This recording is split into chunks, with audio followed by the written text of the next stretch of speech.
Naranasan mo na ba na nagmahal ka, binigay mo ang lahat, nagtiwala ka, pero linoko ka.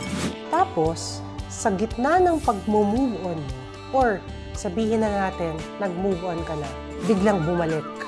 Bibigyan mo pa ba siya ng pagkakataon? In other words, second chance. At yan ang topic natin ngayon on episode 13. So join me only here on G Talks. I'm Doc Gia Cesar.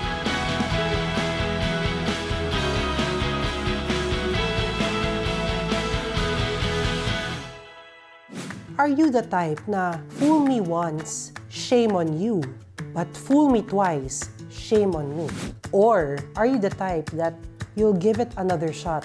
Diretso na kayo. Pag bumalik, give in.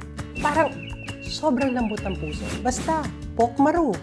Marupok eh. Kung ako tatanungin ninyo, Doc, believer ba kayo ng second chances? Well, to tell you frankly, may yes.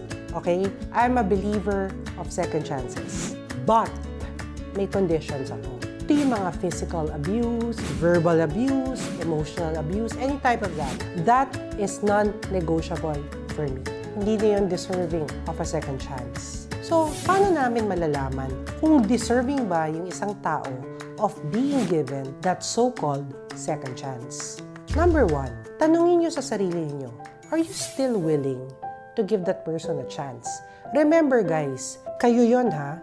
There has to be 100% willingness para maibigay mo yung trust mo ulit. And remember, trust is very hard to rebuild. However, it can be rebuilt step by step. Hindi naman agad mabibigay yung tiwala. Yun nga ang nasira, di ba? But you have to ask yourself, are you willing? It all starts there kasi. Kasi kung ang answer nyo medyo ganito, pwede. Guys, forget about it. You have to be willing enough to give it another shot. So dapat, both of you are committed to make it work. It's never gonna be one-sided. Hindi yung parang yung isa lang ang puro effort. No. You have to work on it together. We have to be realistic. Ano ba ang rason kung bakit kayo naghiwalay? And so, we have to face that ugly truth. And you have to set compromises, set conditions to make it work. That's part of the whole process of giving that person another chance. Example, nag-break kayo kasi meron siyang third party. Medyo mahirap ang trust pagdating sa third party. It's actually a process that everyone or both of you has to undergo. If both of you would need a third party to help you figure your issues out, then do so. Sometimes hindi nyo rin kakayanin na kayong dalawa lang. Sometimes you need to also seek help from an expert to help you bring back the trust again. Alam nyo, people can change. And lahat naman tayo, we make mistakes. So, that should also be taken into consideration when you're asking yourself if you should give another person another chance.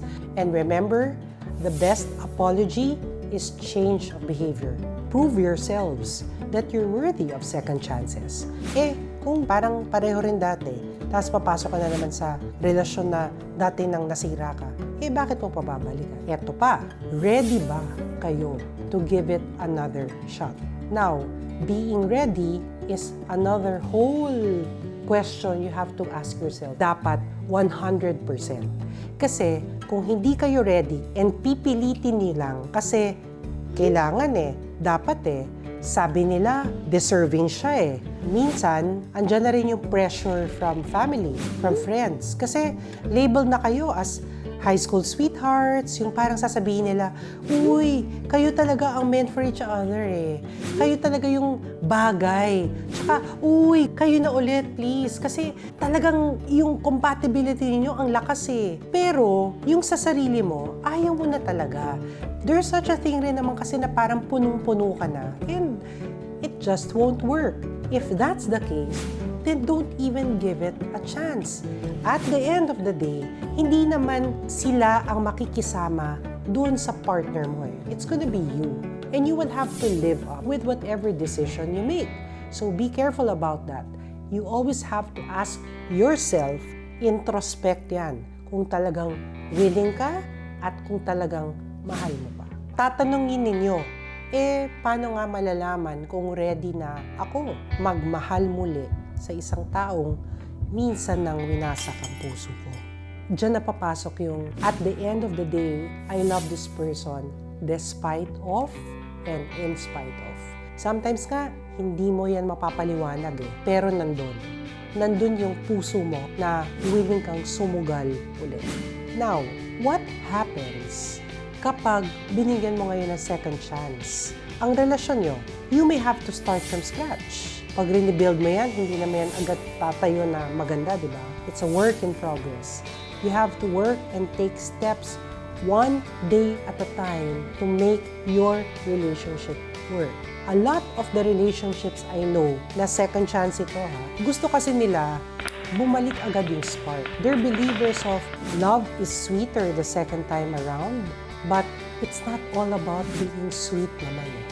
It's really all about taking that leap of faith to make things work and to be together in that journey. Ang pinaka-importante rin sa giving second chances is forgiveness. Kumbaga, trash the past. Huwag na yung tipong sasabihin nyo, alam mo, ganyan ka dati. Parang ang hilig ninyo mag-throwback. Yan ang ikawawasak ng second chance relationship ninyo. Alam nyo, second chance relationships may or may not work. Pero doon ako sa may work. Kung meron kayong kino-consider na gusto nyong bigyan ng second chance, ito yung tatlong tanong na tanongin niyo sa sarili niyo. Number 1, willing ka ba? Number 2, worth it ba? At number 3, babalik at babalik ako sa willing ka ba? So, I hope this episode may natutunan kayo and sana na tulungan namin kayo na mag-re-evaluate sa mga kinukonsider ninyo na second chances that you want to take. Kung may mga questions kaming hindi nasagot, or if you want to share your story, tip on second chances, dun sa mga nag-work, or dun sa mga hindi nag-work, why you didn't give it a shot, just comment down below. But don't forget to use the hashtag GTalks on CNNPH, and tara, pag-uusapan natin yan. And at least, magtulungan tayo dito. So, this is Doc Gia Season. Thank you for watching GTalks, and I'll see you again.